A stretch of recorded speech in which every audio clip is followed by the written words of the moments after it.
Where did the idea for Pod even come?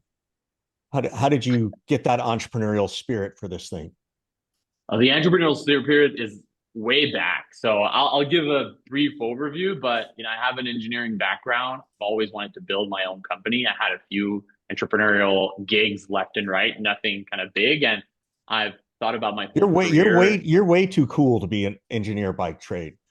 Like Did Scott, you're engineering not the physics. typical mold from that I usually see. That's how he's moved so seamlessly into being a founder.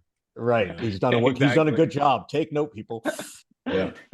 So went for engineering, and then I don't want to say architected my career in a way to get more and more experience, knowledge, and credibility around building and or operating companies. I did consulting for quite some time, operated an early stage startup, and then after 6, 7 years, I was like, okay, well, I feel like more confident than ever to kind of start my own thing and have a real shot at it, so to speak. And then over most of my career, I worked with go to market teams. Uh, initially in consulting, more with the leadership team, and then eventually worked doing go to market ops, worked with AEs. And this is where it was my first time working with, enterprise account executive. And my first reaction, like, what the hell is going on here? This is nothing like any other functions I've worked with.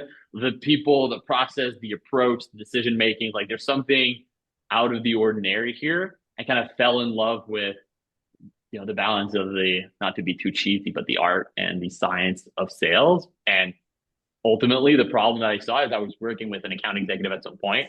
His calendar was completely empty. And I was like, what? Like, what are you doing? Right? Like, are you on calls? What's happening, etc. Until I realized that person was spending most of their day trying to figure out which deal to go after, and then doing a bunch of admin work, and then not really getting any coaching. And I was like, there's something here.